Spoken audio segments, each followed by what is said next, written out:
Y'all was talking to me on the phone. Dot. Probably, no, the Hood Stars. Oh, the Hood Stars. You ever heard of the Hood Stars? No. They sing Came to Get My Grown Man On. Oh, okay. They from here, right? Yeah. Mm-hmm. Yeah. You say what? Gotcha, okay. Stop playing with me. I'm gonna hold your hand. Check your text too. You cursed out. You gotta stop that. Hey, look here, man. Listen, man. You want to get a shot with me? Do a shot with me. Hey, this is how I do it, y'all. Everybody gotta get a shot in their cup, man. Hey.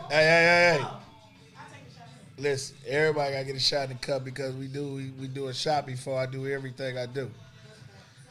I always say the success to other shit. You know what I'm saying? Do it. Y'all ready? Let's do it. Go ahead. To a good podcast, man. Much love, and man, you do more things, all right? For sure, all right? Hey.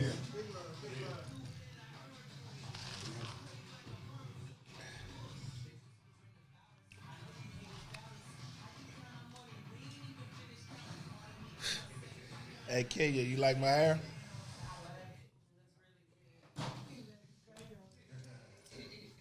Everybody got, they got me on the juice mode. Told me it's all good, so I gotta keep it. If you had to drink one of these cheap wines the rest of your life, Thunderbird, Mad Dog 2020, or Cisco, which one would you take? Thunderbird. I'm going MD 2020. Because you want to get high as a motherfucker. High, you want to get high as a kite, man. Thunderbird, man, it's a nice little cheap-ass wine. It's going to get you fucked up. You can stay up a little bit. You know what I'm saying? That's what we used to drink when we was in high school. Yeah. Yeah, when we was in 10th grade, we used to fuck that up. Remember I used to keep that shit over Pop's house in the cabinet? Yeah. Fucked up. I used to leave all that shit over there. Hey, Taylor, what's happening, girl? J motherfucking B. Okay. Idaho J though, aka Snort Dog. Put it down, boy. I see you. I think I might still be fucked up from 2017 fucking with your ass. How you get loaded 3 days later and be tired? I'm like, fuck this shit.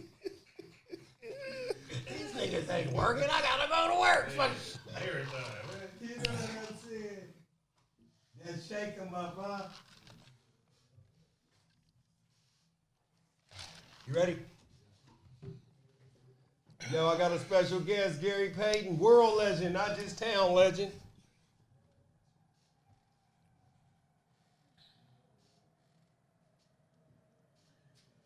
They got her braid. Look. Hey, look, it'd be funny when they trying to look cool. Look at her trying to hold her smile in.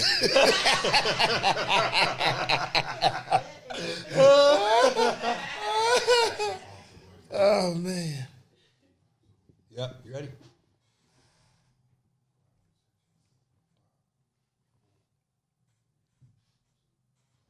Yo, shout out to the Most Hottest. I was at High Steve when we went on Lower State. You know what I'm saying? I'm LD's, also known Party Boy Lawrence, the motherfucking one, for another episode of I Need to Know. My special motherfucking guest. Introduce yourself, G. You know what's happening, man. I'm Gary Payton from the town, man. They call me the Glove. Okay.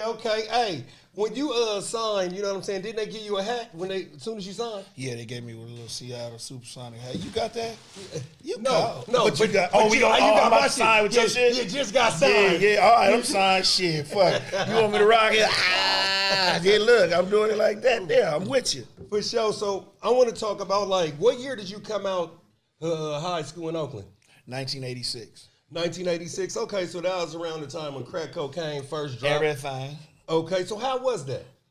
You know, Oakland was a little different during that time, man. You know, that's when crack cocaine was just starting. Oakland was kind of, out there, and everybody was doing their thing in the hood. You know what I'm saying? And I had to, I grew up in the hood. I grew up around everybody. The little Deez, the Ant Flowers, all them type of dudes, man. I was in the streets a little bit. But what was a good thing about it is that they let me be me. Okay. They let me be me, man. They stayed away from me, man. They seen a little dude like me trying to play basketball and do what I got to do, and they supported me more. And that's what I like about it. And when they supported me more, it was good. And then I had a father, too, a father that really, really took care of me, man. It was like my mentor. I didn't have a Gary Payton when I come back to the hood to look up to. I had my daddy to look up to. So Gotcha. now young kids now, they got me to look up to because I come back to the hood because I made it out of here, and I'm trying to get them to understand that they can do the same thing. Gotcha. And I know that you, scoot up a little bit so we can hear you on it. Yep. Yeah. So I know that you come from a basketball family. Right. I know that. I know your brother and I know your nephew, Zeric. Right. Okay. How many people in your family made it pro, whether it's overseas or NBA or whatever? Well, just after me, I think it's only my brother Brandon. He was the only one, so he was the only one to do it.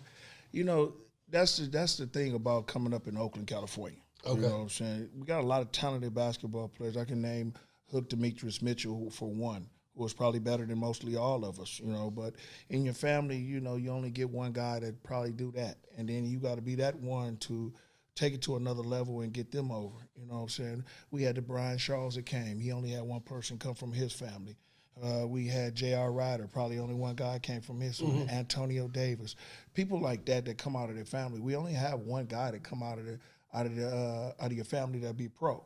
Sometimes now we seeing a lot of kids now, young days, all the brothers coming out. You know what I'm saying? They got like 3 and 4 brothers in the NBA. They got some in football. Everybody that's doing that thing.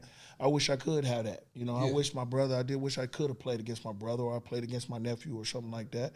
That would have been real nice. But it didn't happen. And, you know, it's just a thing that just, you know, I'm proud of myself. But I'm really proud of my brothers and sisters too. You know what I'm saying? They did the other thing. It was always one that come out, and then he made it, and then all of a sudden we built it up and gave them a motivation to do something else. Dope. And how many of it is y'all? Shit. Because I always pictured, because I used to play for the Bush Ride Running Rebels.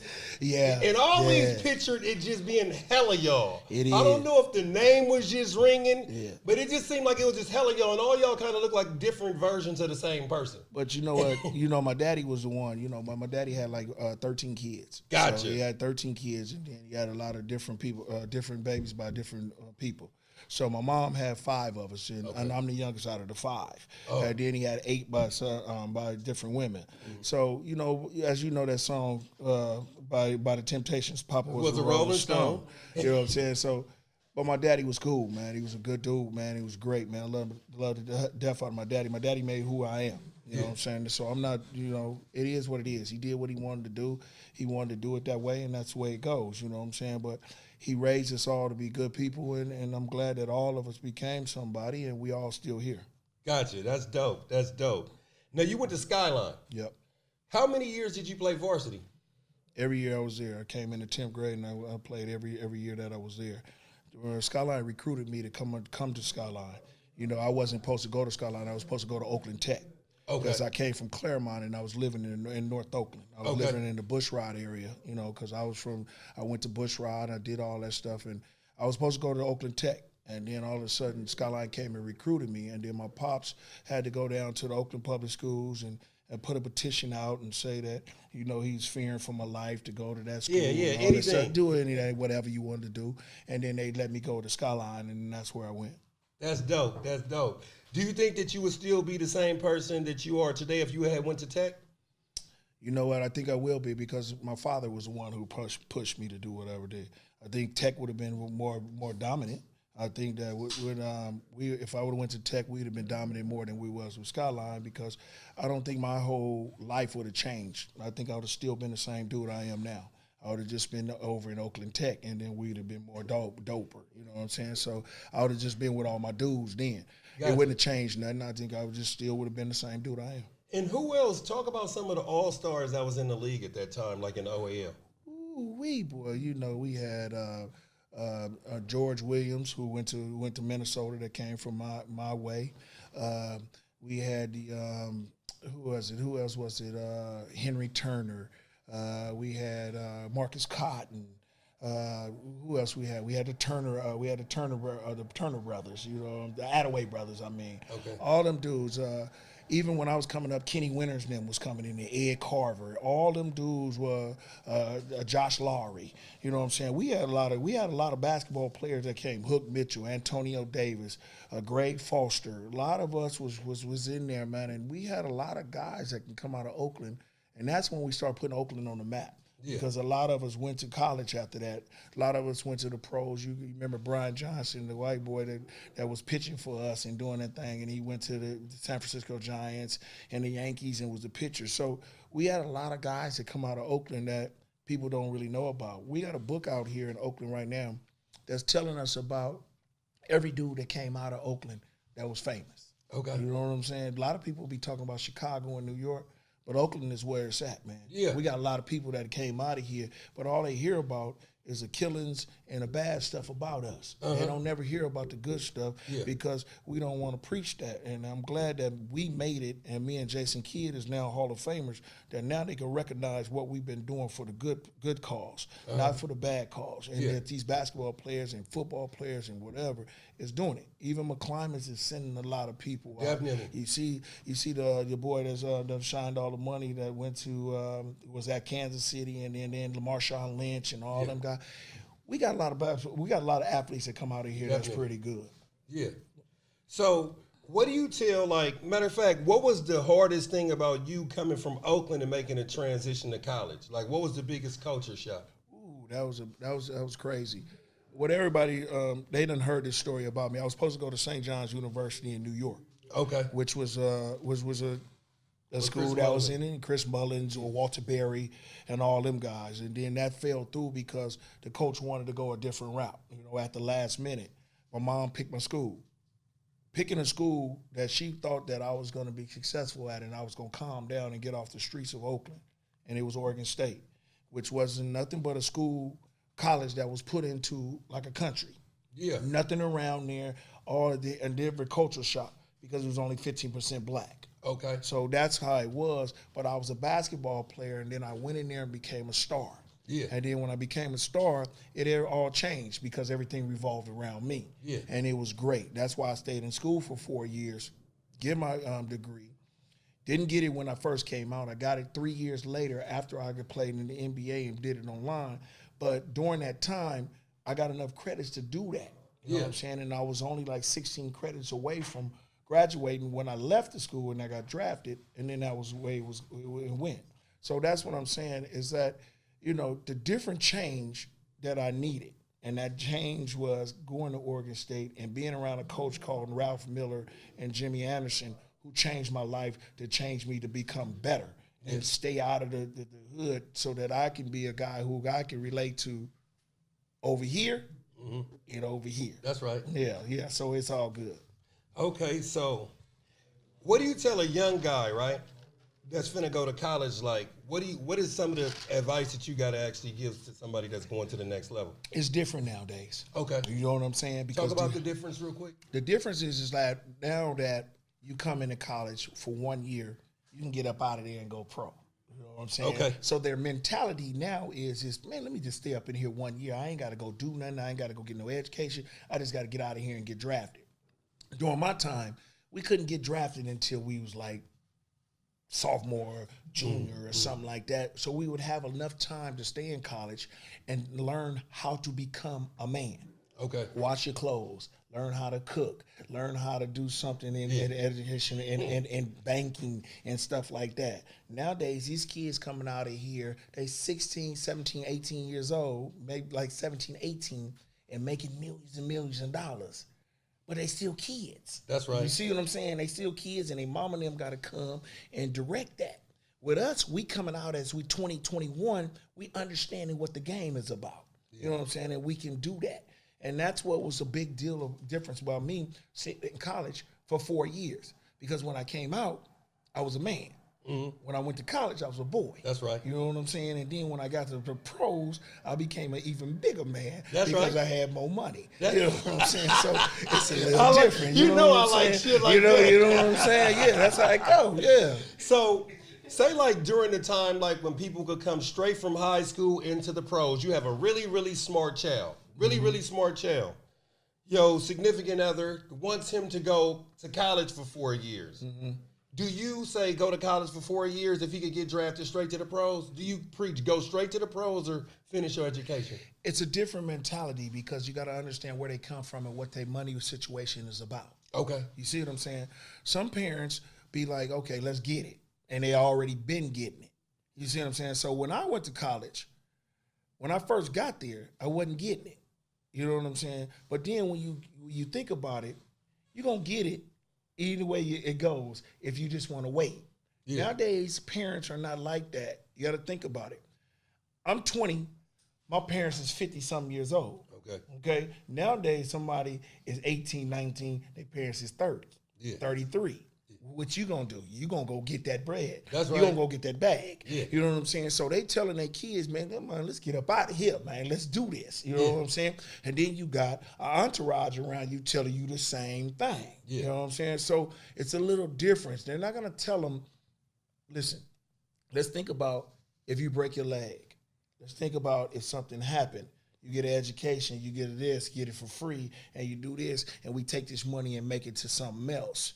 Nah, let's go get this bag real quick, man, because we're going to get all of this and you're going to play for many years, and they ain't thinking that. So what I think they are going to do during this time is they're going to say, go get that bag. And that's mostly I'm really probably going to go get that bag. Okay. Now, speaking of going to get bags, like I was saying earlier, you came out in 86, 85, around that era. Did you ever want to stop playing basketball and pursue a career in drug dealing? Never. You know what I'm saying? It wasn't about that. I could have. I was hanging around with the cold ones. You know what I'm saying? But it wasn't like that with me. Like I told you, my father was a big influence in my life. Okay. My father kept me away from that type of situation. You know what I'm saying? I seen everything. I dealt with everything. I was putting my hands on a lot of stuff. You know what I'm saying? So it wasn't about that because I knew that I was pretty good in basketball. And then when I got great in basketball, when I got recruited. When you get recruited by something and they come to you and tell you that your grades ain't good enough and you ain't going nowhere, and then all of a sudden you get a man in your life that he changed my high school coach changed my life. Okay. Because he came in there and he said, look, Gary is going to punish y'all. If Gary don't go to school, all of us going to come to practice at 6 o'clock in the morning. Everybody going to run until Gary get right because he knew what I was about. Yeah. So when he did me like that, I said, man, I got to just be right.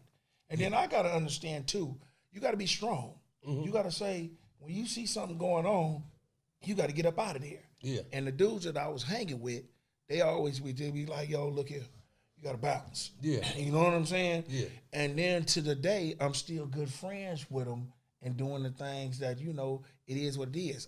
I don't knock what they did or where they was at and what they been. They still my partners. Yeah. It is what it is. I took a different route. They took a different route. Okay. And I'm still good friends with all of them. Yeah, I could have been whatever I wanted to be. You know what I'm saying? I did a lot of things. I did a lot of dirt. It doesn't matter. I did the right thing at the right time. And then I became who I am now. And now I can preach it and I can tell other people what not to do and what to do. Okay. You know what I'm saying? And that's what I like about my life. Okay. And as a pro, who is your favorite teammate? Sean Kemp. Sean Kemp. I knew you was going to say that. By far. That's my soul brother, man. I talked to him today, man, and we're going to start doing a lot of stuff together, man. We're working on the 30 for 30 little skit right now. Okay. We're about to do something on Monday in Seattle where we're doing podcasts. We're starting to go around the country now. We already booked about 7 dates. So we're starting one Monday that we're going to do at 2 o'clock. So back in Seattle. So me and my dude, man, that's my dude, man. Yeah. That's my cat. Did y'all hit it off from the beginning? We did. He was a young dude that came in 89, and then I came in back in 1990. He went through that journey about being that dude, you know what I'm saying? Not getting in college, going to junior college, not kind of staying in and being that problem child and then being a phenomenal basketball player. And then I come in at the second pick and become the guy who be his brother. Yeah. And then we became the glove and the rain man. That's right. And then that's what it is. And the 90s was about all of us, man. It was just about me and him, throwing lobs, doing things that we had to do. and we tight as shit right now. You know what I'm saying? And I love that because you don't have that genuine all the time. And me and him is like that. Gotcha. Now, you are a defender. You are a motherfucking defender. One of the greatest to do this shit. I mean, when they say the glove, I even think of you a Freddy Krueger. Man, this motherfucker. You know what I'm saying? So, who is the hardest person that you actually had to guard that was under 6'2"? Under 6'2". Ooh, man. Well, I'm gonna say John Stockton as usual, man. Everybody know that he was a problem for me. Okay. He had the basketball on a consistent basis, 90 times out of 10. Everybody always be talking about MJ and all that. MJ wasn't really that dude for me to be hard to guard because he came in one spot. And I'm just being real. Okay. You know what I'm saying? And that's just the way it goes. The dude, John Stockton, was just a beast. He did too much. You know what I'm saying? And I hated it because if you get a guy who could come in and shoot the ball 12 times, make 8, shoot 9 free throws and make 7. Yep. Has 16 rebounds, 5 assists. 5 rebounds and 5 steals. What is his line? 27, 16, 5, and 5. Yeah. That's a cold game. Yeah. That's a beast to mess with. Did you feel it? Like when John Stockton out there, is he one of them players that you don't really notice that he's busting ass until the end of the game? Like, this motherfucker just had 25. And you look up and you think about it and you be like, this motherfucker just gave me the business. You know what I'm saying? I might have 30 and 10 assists, but he look up, this nigga gave me the business and they won the game. Okay. That ain't me winning. That ain't me winning. That's why I became the glove, because when I play people, man, if I get 30, I want them to get 12. I want them to get 14 because I dominated that basketball game and I took them out the game. With him, if I had 35, he had 27 and 16 and whatever. That ain't the game that I want, and I lost. You know what I'm saying? It didn't benefit me at all. So yeah, he was a problem, and everybody hate that I respect him to the fullest. I asked him to nominate me into the Hall of Fame. It is what it is. I don't care. You know what I'm saying? That dude, man, was a dude that I looked up to and I respected. Him and George Gervin was the only two dudes outside of my daddy that I respected to a fullest in basketball. And I asked both of them to honor me in that. If Jason Kidd would have been in the Hall of Fame before that, I would have showed God him. Yeah. And you know that he just became a Hall of Famer, and he asked me to be that because we respect the dudes who do things for us. Gotcha. Okay, so I got to ask you a Space Jams question real quick. Yes, sir. You are the coach. Yes, sir. Right? Yes, sir. Say like some aliens finna come down to this motherfucker. Like some goddamn aliens? Goddamn aliens, for real? They finna take over. Yeah. You got 6 players that you use, but you the coach though. You got 7, matter of fact, 7 players. You want me to get 7 players? That's going to go at them? To go at them, any era. Dog way? As a dog. Yes. Who do you feel comfortable with? Shit. I'm gonna go Will Chamberlain. Okay. I gotta go Magic. Okay. Then I gotta hit down and come with the Kemper. You know what I'm saying? But I gotta get a bruiser, a nigga that's gonna really take my back and knock a nigga head off. Oh, I'm gonna go with Charles Oakley. Gotta have me a bruiser, nigga. Okay. Then I'm gonna go with that nigga MJ. Okay. Gotta get out with him. How many is that? That's now? 5 on it. That's 5 on it. Okay. So then I'm gonna hit their ass off with Kareem. Okay. Bust they motherfucking head in. Then I gotta come with a white boy. That's gonna be Larry Bird. Okay. Same question, but people that never won a championship of all time. What? They'll never won a championship. It's only 3 motherfuckers that I think that never won a championship of all time. That's John Stockton, Karl Malone, and Charles Barkley. But who your other 4 that you want on the squad? You got to come with 7. I got to come with 7? Yeah. That's 3 already, right? Okay. Damn, that's hard. You know what I'm saying? Oh, I got to come with Vince Carter. Okay. Let me see who else I'm going to get down with. Tim Hardaway, because he's going to be a dog. I got to go with Tim Hardaway, a dog.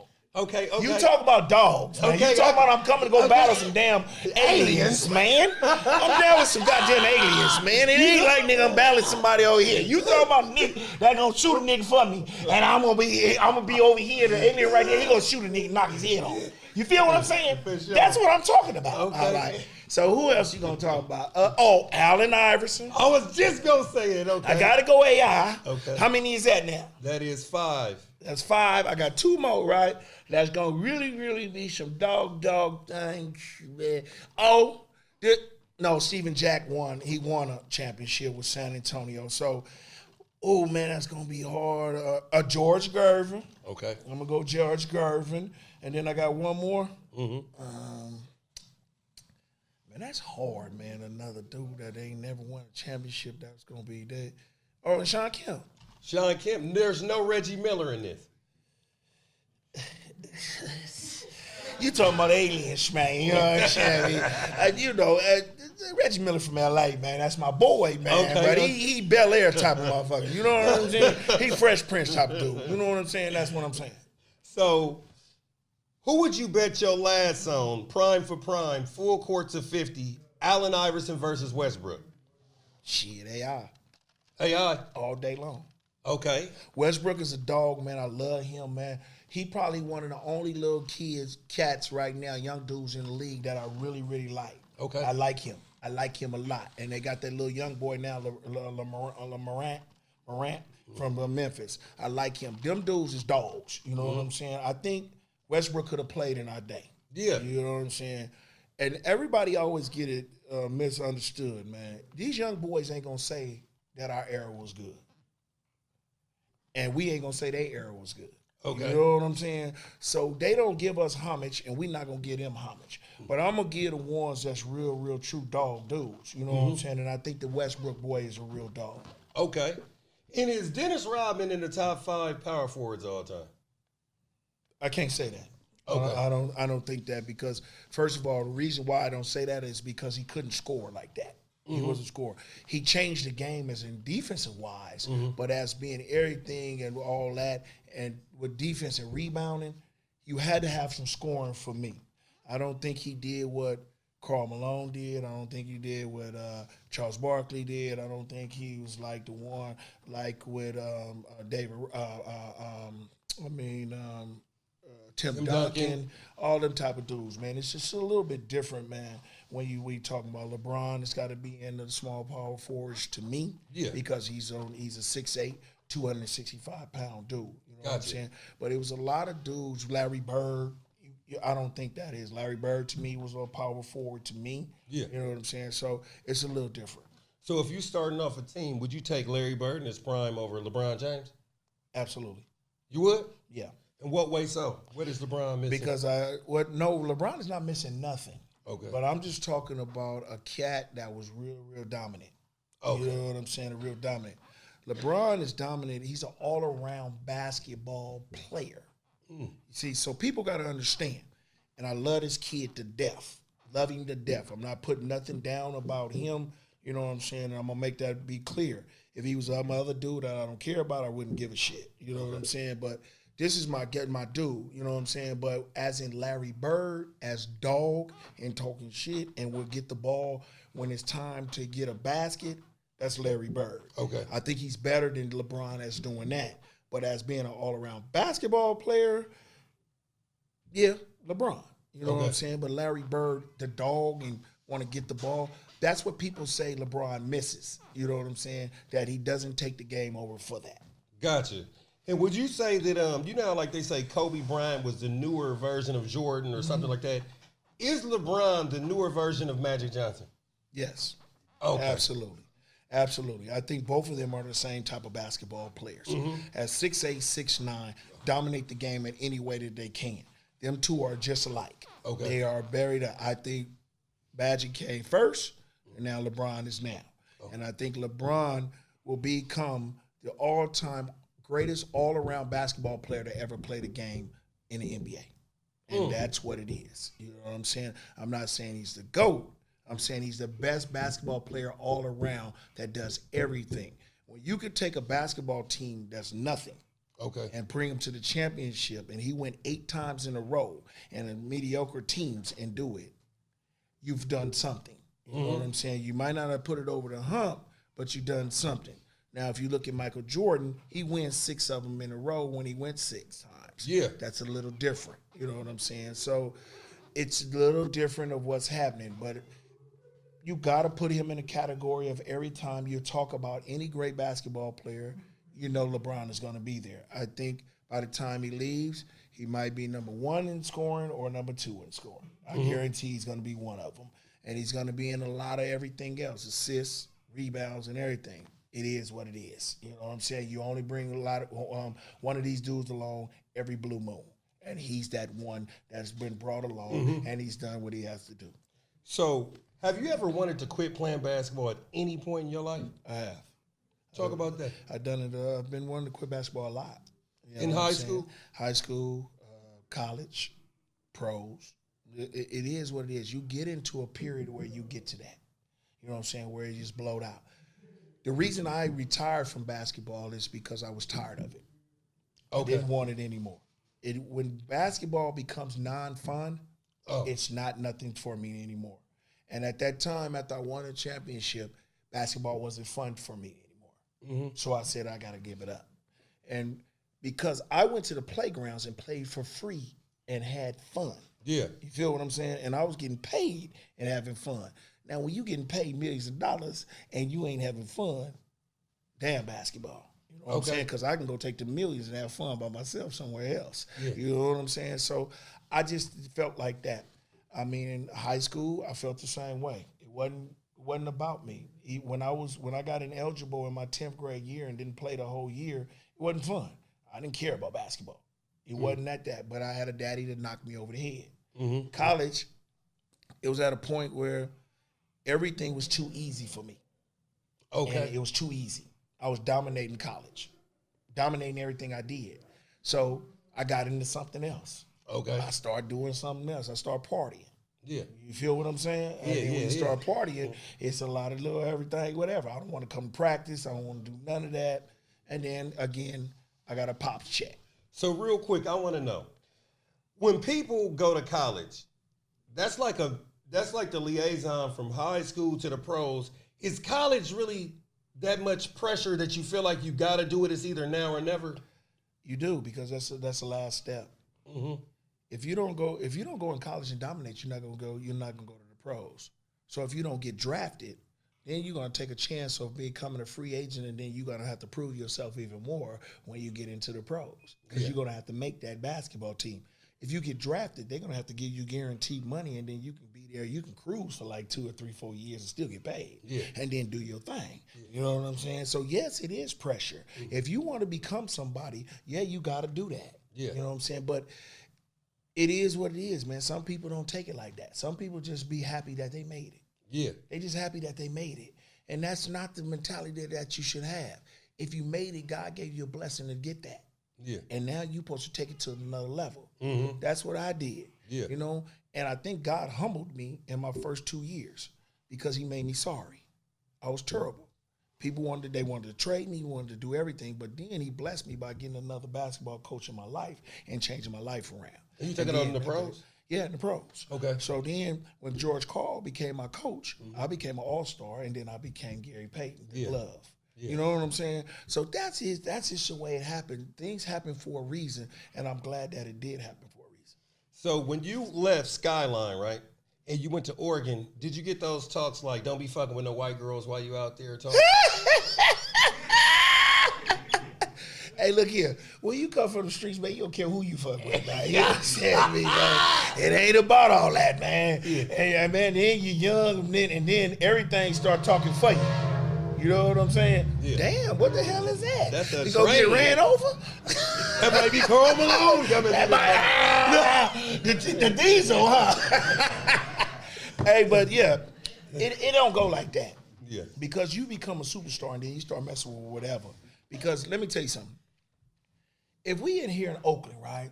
What we basically dealing with in Oakland as in women? Black and Latinos. Okay. So in that day, it wasn't even Latinos. In the 80s, we was just messing with black girls, right? So how do you imagine if you hear about a white lady or anything that you have never experienced and you want to try to experience it? Everybody's going to experience something, even if it's Chinese, if it's whatever. You're going to experience something because you become popular. So that doesn't make a difference. You know, you become popular, then you experience. You know what I'm saying? So it's never say never. You know what I'm saying? Because you don't know. You might meet somebody that's Latino, white, Hispanic or whatever, and you fall in love with them, and that's yours. Yeah. That's who you are. So I never said that. I don't never say that to anybody to do anything. Whoever you love them. That's real. That was real political. Yeah. I mean, you answered that like a motherfucking politician. Yeah. I was answering like Obama. You know what I'm saying? You gotta have it like that. Yeah. Yeah, for sure. So, what is the biggest accolade that you feel like you done accomplished, like in your pro career? Going to the Olympics. Okay. I'm thinking because Are you a two-time Olympian? Two-time Olympian. Yeah, I went in '96 and 2000. Oh yeah. Yeah, won a gold medal in both. So this is what I'm saying is the reason I picked that is because if millions of people see you bow your head down and they put a gold medal over your hand, every time we go to Iraq, how many people do we see we send over there and they get killed? A lot. Yeah. So they're fighting for us to play these games over there, and what do they get? When they come back home, we don't even know what they get. Mm-hmm. They got legs off, they hurt, they doing mental state goes bad. We should be honored to even play basketball and get that when they're over there with the United States wrote on the USA, and they got that over there and they're getting shot at, and we playing basketball for free. Yeah. And we playing it for a pride in winning it. So Okay. we should be happy that we doing that, and that should be a big pride that we get to, because too many people can't play for the United States and play for the USA and be in the Olympics. Yeah. But these dudes over here getting shot at and getting killed, and we over here playing basketball safe as mug, and that's because of them. That's You right. know what I'm saying? So I respect that. That's my respect, because I think that they paved the way for us to be that way. Gotcha. Okay. So speaking of Olympics, in your opinion, why wasn't Isaiah Thomas on that dream team? It's a lot of different things, man. Everybody always say it's Magic Johnson. People pick teams to be picking teams. Isaiah is my OG. Yeah. He's my guy. He's my dude. I don't know what went down there. He deserved to be on there. Definitely. He deserved to be on there because he was a prime. They had just won 2 championships and that like that. And I Chuck don't- Daly was the coach. Yeah, and his dad and Chuck Daly was his coach, who was his coach. But everything happens for a reason. Yeah. Isaiah's not bitter about it. I had a job with Isaiah this year before basketball shut down. We was at Turner, the greatest guy ever, the greatest guy ever. And I hate that he didn't get a chance to be on the Olympic team. I don't know what went down there. I don't think he's bitter. I don't think he's going to be bitter. He's just a great dude, man. He took it in stride, and he took it the way it was supposed to be. And I think, you know what? He got blessed even more because everything else came to him. You know what I'm saying? So he fine. And he deserved to be there. That's what I say. But it is what it is. Gotcha. I know a lot of people that's in college and stuff like that, and they always talk about the transition from people having college bodies to pro bodies. In your professional opinion, is Zion Williamson too much overweight? I think if he loses a lot of more weight, he'll be more dominant than what he is. You see what the weight he is at now, and he's still dominant. He doesn't care. He's a chiseled young man. Yeah. You know what I'm saying? He reminds me of LeBron and his body size. But when he gets a game that can be similar to LeBron, he'll be dominant too. Gotcha. I think he'll be the next LeBron. And I think he has to work at that. Yeah. I think that he understands that. I Yeah. think he understands if he lose weight and be lighter on his feet, but he's dominant. But you have to think about it. When he played the little games that he played, every time they switched on him and a little man got him in a block, what happened? True. It's a dunk. And he has to understand that because of his body so strong and he's so chiseled. I think if he gets into it, he's a kid. Yeah. He's only 18, 19 years old. He's a kid. So when he understands what he is really about, then he'll take off. I think he's gonna be really a dominant kid. Okay, and when you think about players that got hurt in their career, who do you think, like, damn, if they never would have got hurt, that motherfucker would have been the one? Oh, yes. I mean, Brandon Roy.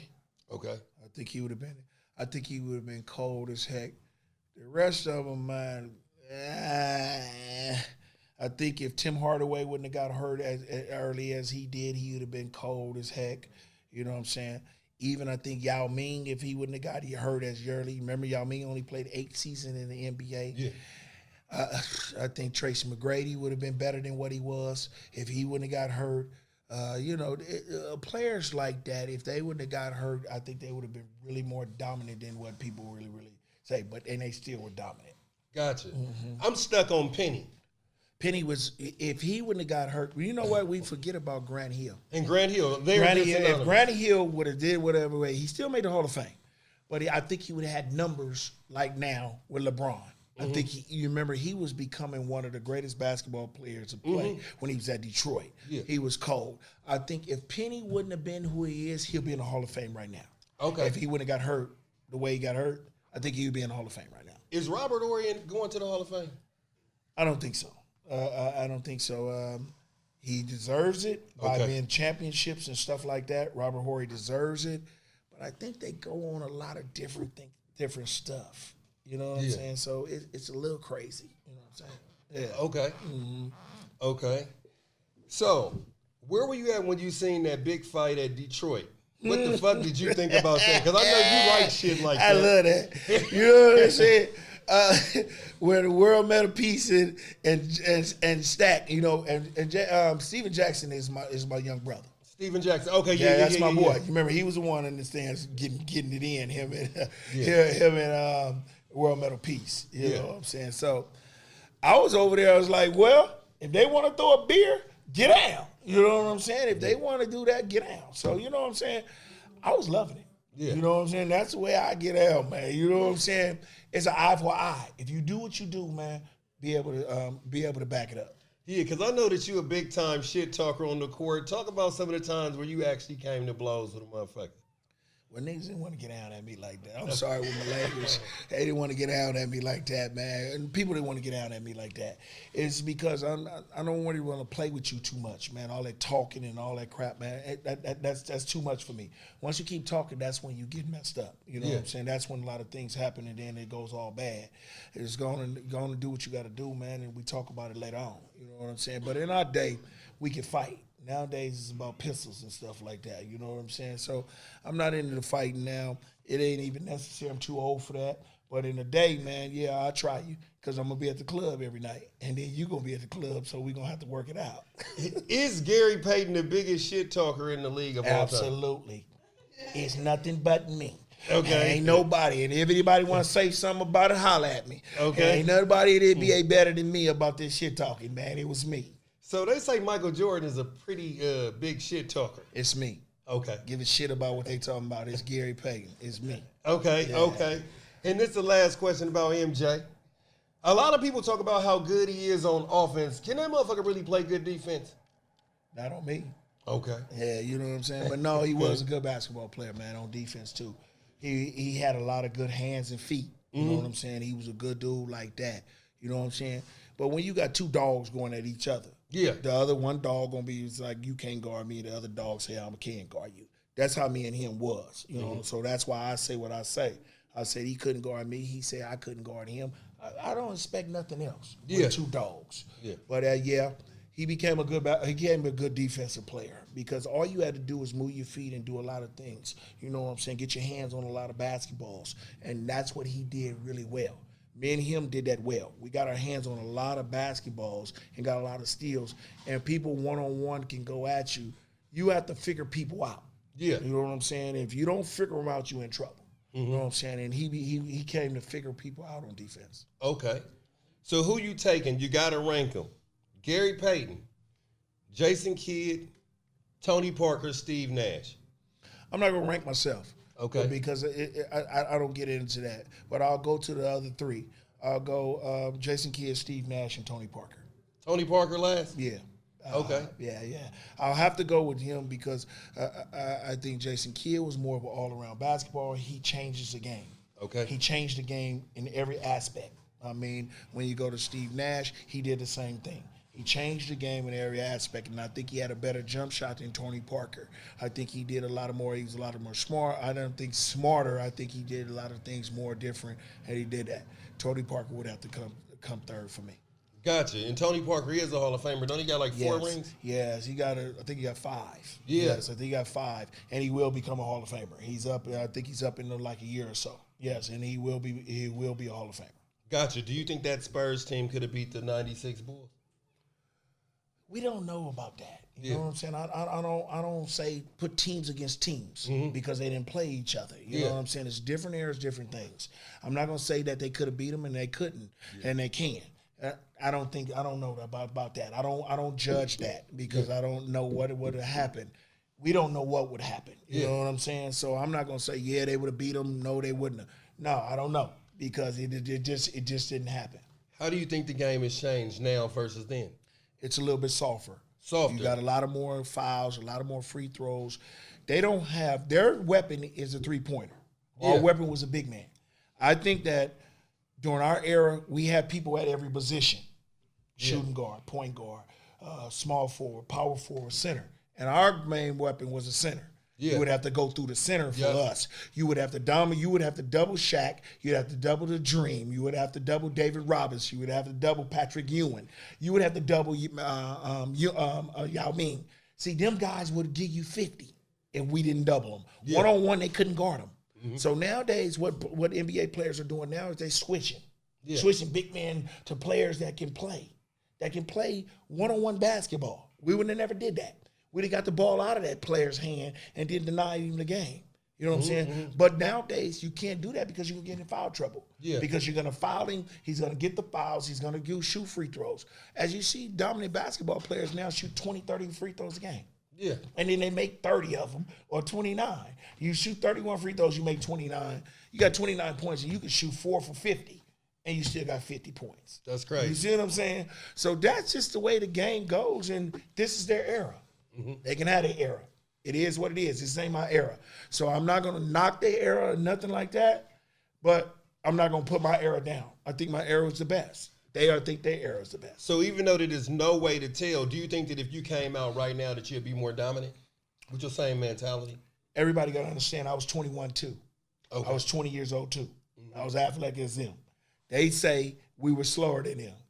Yeah, right. Okay. Whatever. Everybody, whatever. So, but I'm just saying, if I played in their era, I can play in their era. If they say they would have came in our era, they say they think they can play in our era. Yes, I could have played in this era because I was 22. You know what I'm saying? I was athletic too. I can do what I do. You wouldn't sit here and be talking to me right now if I wasn't who I was. You know what I'm saying? So I ain't tripping. You know what I'm saying? So they can say whatever they want to say. Yeah, I could have played in their era. They probably could have played in our era. I wish we could have made that happen. But we ain't got no time machine. I know that's right. And when didn't one of your contracts, wasn't that one of the biggest contracts that was ever signed? Yeah. I signed for about 100. Okay, for what? How many years? For 6 years. Yeah, look at him trying to hold his motherfucking smile in. Yeah, I was the first point guard to be the highest paid point guard ever. Okay. Yeah, I started all the point guards, So I made over $10 million a year. So it was cool. You know what I'm saying? It was one of the things, man, I was fortunate, man. It is what it is. God bless me. He blessed me to be the first point guard to ever make that much money. And then it just started to trickle-ate. It don't match to this day because these dudes is making $50 million. That's right. So you know what I'm saying? You got the Stephen Currys, you got the Damian Lillards, you got the DeMar DeRozan. You got all of them dudes. They make $40, $50 million a year. So it is what it is. We started a trend. I just say I give homage to the Bill Russells, the Will Chamberlains, the Magics, the dudes like that, the Clyde Drexlers. I give the Charles Barkley's. I give homage to them because if it wasn't for them, we wouldn't be making money. We wouldn't have made money in our era. You know what I'm saying? As y'all watched this Last Dance, everybody was tripping off of Scottie Pippen signing a 7-year deal for $18 million. That was our bargaining part at that time. That was what we was getting. Don't be mad at him because he didn't never make that much money. He was coming out of a small school. What school did he come out of? He came out of Little Rock, Arkansas, Little Rock, or something like that. He came out of a small school in Arkansas. You know what I'm saying? So if you give a kid like that $18 million, what are you thinking about? He's thinking about making his family better. And that was like in 87, 88, 89. You know what I'm saying? Because when I came out, we did a 7-year deal for like $20-something million. So it wasn't even. It's like that. We was getting money. Nigga, I was like, nigga, I'm paid. Nigga, I'm making bread. Nigga, I'm about to go buy every car in America right now. Yeah. You know what I'm saying? That's what we was doing. But that's the way we get down, man. So we wasn't thinking about that. We was just thinking about making our family better, and we was paid. Yeah. Having all that dough and shit like that, did you ever find yourself having a hard time to tell people no? Yeah, you did. Like, do you still have to draw that line? Like, Nah. if you know that you have it? Hell no. Now I'm too old for that, man. Look here, man. They don't even come at me with that no more, man. Okay. Get on with that, man. You know what I'm saying? You make money by your own, man. I make my own money, man. Stop with that. What's with that? So you know what I'm saying? So it was hard when at the beginning because everybody came at you and you felt like you was obligated to do that. Now that I'm not feel like I'm obligated to do that. I can give you I can put you on to something. I can make you understand how to make money and do the things because I went through the same thing. You know what I'm saying? I've been retired going on 14 years now. Damn. Yeah. So it's like this though, man. And I can still make money and manage the money. Yeah. You feel what I'm saying? So if I can do it, and they say after 5 years, a lot of pro athletes get broke. Broke like 100,000 broke or broke like zero. Like 100,000 zero. You know what I'm saying? A lot of people get broke. You know what I'm saying? Because they don't know how to manage their money. So we think about it and say, okay, if I can do that and still take a hustle, because you got to understand, we ain't never had a 9-to-5 job. Mm-hmm. We ain't never had that. We ain't never had to go sit down, man, and be like, boom, boom, boom, boom. We go to work at 8 or 9 o'clock, and then we get off at 5. Yeah. And then our back hurting and all that, man. We making mediocre money or not even mediocre. I'm not going to even disrespect nobody. Minimum wage. Okay. You feel what I'm saying? And we get used to checks that we've been having. You know what I'm saying? But we got to look at people that make minimum wage. We got to respect them. Yeah. Respect they 8-9 hours they work a day because they work hard. Mm-hmm. And they deserve that. You know what I'm saying? They deserve that. We should be privileged to know that we can make that type of money. You know what I'm saying? Because if we was working 9-to-5s and see what they go through, man, that's crazy. Yeah. You know what I'm saying? So I respect what they do. I respect what everybody do when they go to work because that's how they get out. So we got to understand the same thing, man. If we work 9-to-5, man, we got to be respectful. Yeah. I want to ask you this question. If you wasn't a famous basketball player, what did Gary Payton see himself? If I ain't a famous basketball player, what else could I do? Good question, man. A lot of people don't really ask me that. Shoot, I was thinking about being cops and robbers, man. Both of them? Cops and a robber, man. I could be a policeman and a robber. You know what I'm saying? Doing the same thing, man. You know what I'm saying? Cowboys and Indians, man. Yeah. I wasn't even into that, man. I was just trying to have fun. Yeah. Basically, I was just trying to have fun. Okay. You know what I'm saying? So when you look at that and you watch TV like Squad, you want to be either one, either or. You know what I'm saying? You want to be the robber or you want to be the good guy. Yeah. You know what I'm saying? And living in Oakland, the good guy ain't really, really right. You know what I'm saying? In my day. But then I think about it and I say, if I would have to do anything today and I wouldn't have been a basketball player, I would have had to do something motivational to kids. Okay. I would have had to been like a motivational speaker. I would have had to do something that would try to help kids get out of this situation. You know, poverty everywhere around the world. Showing people how to get out of a ghetto and showing people how to be the right way. Okay. You know what I'm saying? Doing the things like that. I would have had to be a motivational speaker. Really, I would have been. Because I think that showing these kids how to do it the right way, because some of the kids need guidance. Yeah. They just need a guidance. They need somebody who cares for them. Yeah. Really care for them and really talk to them. You know what I'm saying? And that's what I think is big about that. And these kids would listen. They would listen to people that really care for them. Go take them to get a Big Mac. Go take them. Go take them bowling. Go take them to play cards or something. Play basketball and shoot, and let them vent of what's going on in their life. And when they vent what's going on in their life, you probably can change that about what they go out and do in these streets. Yeah. And I think I would have been one of them persons. Because I know that your dad, you know what I'm saying, he had a big influence on a lot of basketball players in Oakland. Right. And that was really great about it because my house was basically known as the house to come to and be cool. Yeah. Because the guys that I grew up with, they only had a one-parent home, and that was their mama. And their mama would go out and be the one to provide for them. So as their mama go to work from 9 to 7, 8 o'clock at nighttime, what do they got? They got a lot of time on their hand to do whatever they can. Yeah. So my daddy tried to take that away from them. Bring them to my house. You got food. I'm going to give you basketball. We're going to go to practice. I'm going to buy you tennis shoes if you need them for the period of practice. Then you can hang out with Gary and my son, and then y'all can play games. We got the television, Atari, all that. Television, man. That you remember that? That was a day, man. You know that what I'm was saying? shit. When the man was looking like sticks, you know what I'm saying? Shit. All this high tech stuff, man. Man. We had whatever, Tecmo Bowl. You know what I'm saying, man? We had all that. So it was at our house. So it was cool, man. We had hamburgers, hot dogs, cookies. We had all that stuff, man, just to come and hang out and stay off the streets. Yeah. Because I know coming up, you seen a lot of people that just probably fell victim just not having a dad in the home. Right. And I seen a lot of that.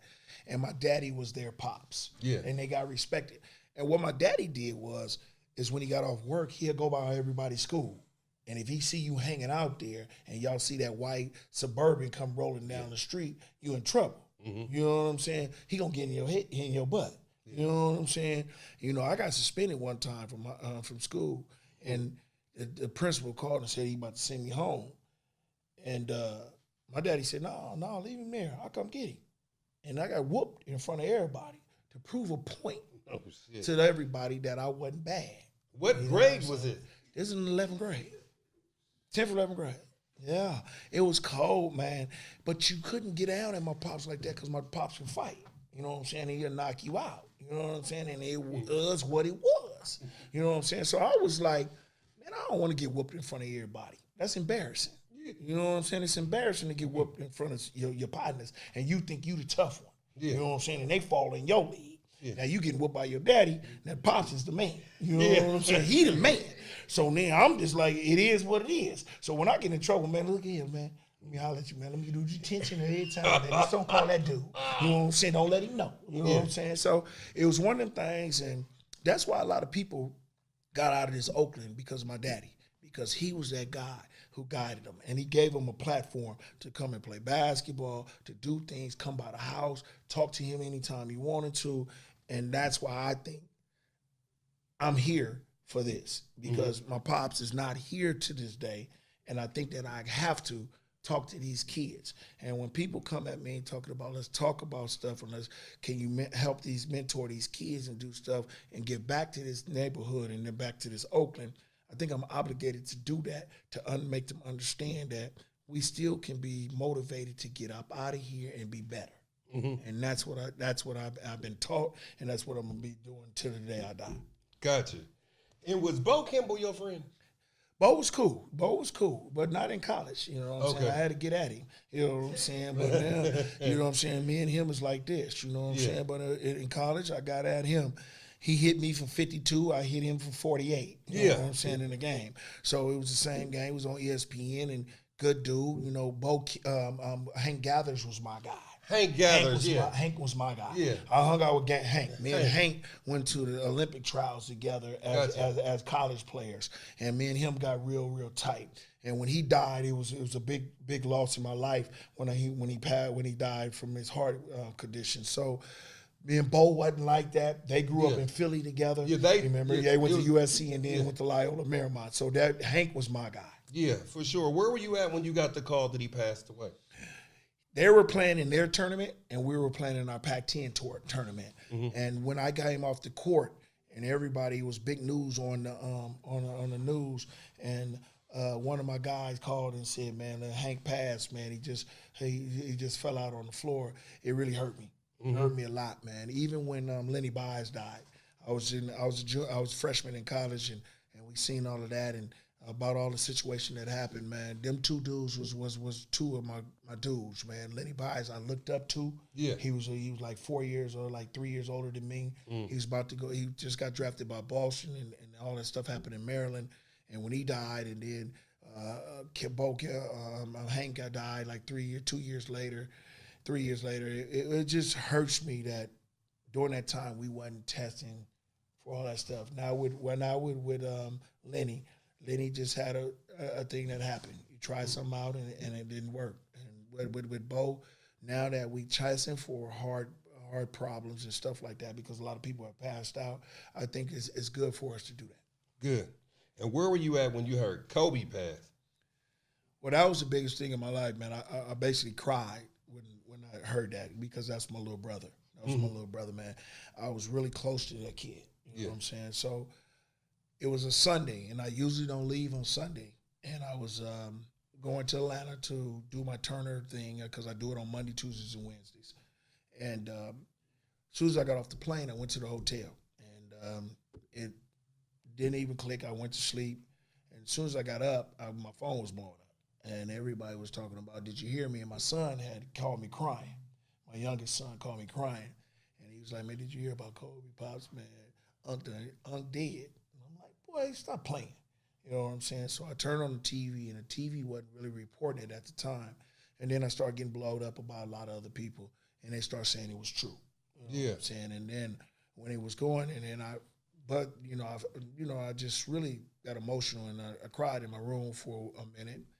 And then all of a sudden I had to go to work, and Brian Shaw, who played with him for a long period of time, he was emotional on that series that night.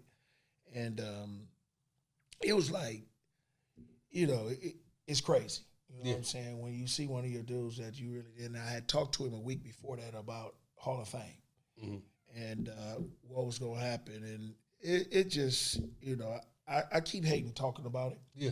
Because I think he should still be here to this day. Yeah. And freak accidents happen. And everybody always asks in this world, why do this happen and that happen? It happened for a reason. Yeah. You know what I'm saying? It's just a reason, and I think he should be still here to today. I think his daughter should be here. The other family should be here. But it just happened. A freak accident in a helicopter. And we always got to think about this. We're not going to be here all our lives. You know what I'm saying? So we got to live our life to the fullest. And we got to think about the things that we do. You know what I'm saying? Like, we cherish everything that we do in here. You know what I'm saying? And cherish it, because you don't know if you're going to be here. You know what I'm saying? Like, we can go out somewhere right to the day of tomorrow and wreck and crash or something happen. You know what I'm saying? And we're not going to be here. And did we ever get to say that I love you here and I love you there? He walked out his house with his wife and all that, with his daughter, and his other kids was there. And he probably was just going out. Didn't really say I love y'all or whatever. It might not have happened that day. But then he gone. You know what I'm saying? And they never got to talk to him again. You know what I'm saying? And I talked to him a week before that, and I hate that I didn't talk to him before that. Yeah. After again. So, we just think about it. And it's just hard for me to talk about it all the time, because I get this feeling inside myself that this kid should be here, and I should be going to see him in a couple of months at the Hall of Fame. Yeah. You know what I'm saying? And I hope that it does happen so that we can do that. But he's not going to be there to cherish that.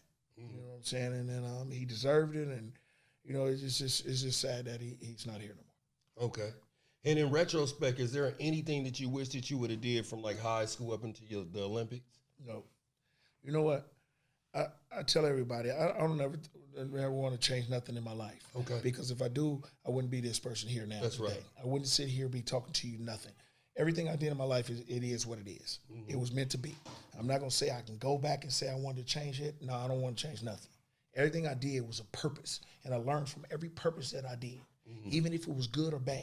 That's right. If I did something bad, if I did something good, I learned from it. You know what I'm saying? I'm not going to go back and say this and that and that. You know what I'm saying? Yeah. I'll think about it, and I think about it, I should have did this. Yeah. I should have been around. My mom passed just in September. And I still think to the day that I should have been around my mom a little bit more. I should have been with my mom a little bit more. I should have been with her. You know, I went to the cemetery on Sunday, on Mother's Day, my first Mother's Day without my mom. And I sat there for a long period of time. And I think about the things that I should have done with her. But I don't think I should have changed it because I think my mom had the best life of her life ever. My mom was 82 years old. She lived 82 years, good 82 years. And I gave her everything I could since 1990. Mm-hmm. And I don't regret nothing that I did for her, and I gave her everything she had in her life and everything she wished for. And I know that she died great, and I know she died happy. You know what I'm saying? I hate seeing her suffer, but I'm not changing nothing because I grew up the way that I grew up, and I learned everything I grew up from. Okay. And that's what I like about it. Okay. And lastly, do you have any, like, foundations or anything like that or anything going on in Oakland? Yeah, you know, the Gary Payton Foundation. I just got with World Vision, you know what I'm saying? And I'm giving back every Tuesday. If everybody don't know, it's at Greater St. John's in West Oakland. That's my brother's church. We give away every Tuesday. You get online and go to the World Vision, and we give away 200 food bags every Tuesday for 13 weeks. You know, this is our second week that's we've been doing. I try to get back to everything that I do in this Oakland, California. Okay. Because that's why I'm here on this podcast now, because this is a guy and you guys who are from Oakland, California and doing something positive, and y'all trying to make these people understand that you can do the same thing. I'm on here because of a reason. I'm on here because I want to support you guys and let you guys understand that we from this town and we need to do this more often and let other people know that they can do the same thing. Yeah. You know what I'm saying? I've been going to the hospitals and giving the doctors lunches because I gotta make them understand, okay, just because we in this virus, other people are doing stuff too, and they're making heart attacks. It's other things that's happening. We got to treat them the same way. You got to give them the same situation. So you got to treat them the same way. You got to treat them that they need love and they want to be there and somebody's helping them, because they get into the situation where it's too much going on with me. It's too much, and I can't give everybody the same situation. So now what I'm trying to say is we got to help everybody. Everybody help each other, because we're not going to get out of this like this. Yeah. We're not going to do that. So we got to help each other build a sense of it's going to be help for everybody. Yeah. And that's what I do. And this is where I'm from. Okay. And this is where I'm from, and everybody going to understand that. I rep Oakland every day. I don't care what they say. Where I'm from Oakland. I'm proud of that. Yeah. Proud of being from here. You know what I'm saying? This is where I'm from. You know what I'm saying? So, and I'm glad I made it up out of here. You know what I'm saying? Because I'm putting this on the map all day, every day. Okay. So this is what we're going to keep doing, and I'm going to keep doing that. That's why everybody who got a podcast that's trying to make it up in this Oakland, California, I'll be a part of it. You know what I'm saying? I'm not bigger than nobody else. It's just that I'm a dude that they gave something to. Yeah. They gave a lot to, and I took advantage of it. But now I'm going to come back and help these guys do the same thing. You know what I'm saying? Now you take advantage of this. Yeah. You know what I'm saying? So I'm on that. You know what I'm saying? So that's it. It is what it is. Okay. Well, thanks for coming out and stuff like that. Let everybody know where they can find you at Facebook. You know what I'm saying? Instagram. You know, it's Gary.Payton.20.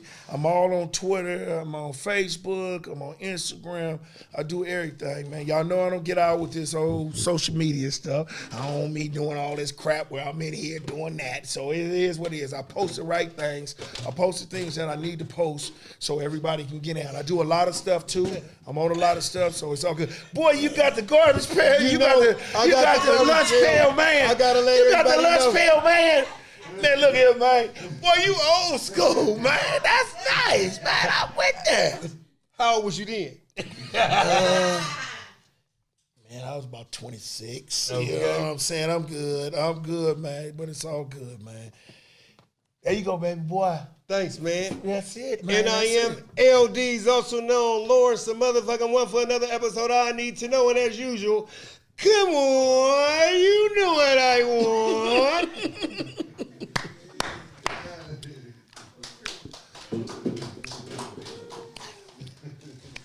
Got my hat, my man. Got drafted. Yeah, I got drafted, man. You understand me? I get a picture of y'all? Absolutely, man. We're going to do it right here.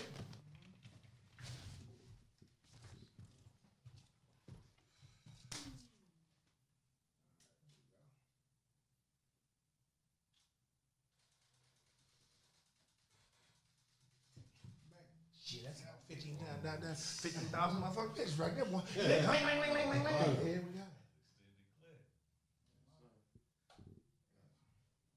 So, man, thank you for coming out, bro. Always, man.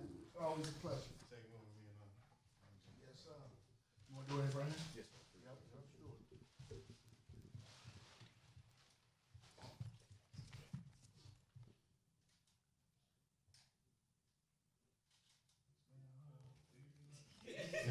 That motherfucker, they motherfuckers laughing like a motherfucker. They got me. Them motherfuckers goofy as a motherfucker, man. They goofy as a motherfucker. They laughing on it. I'm like, goddamn, what the fuck going on? Can we say something funny? Shit. I said, nigga, they laughing like a motherfucker. I'm like, what the fuck is y'all done saying?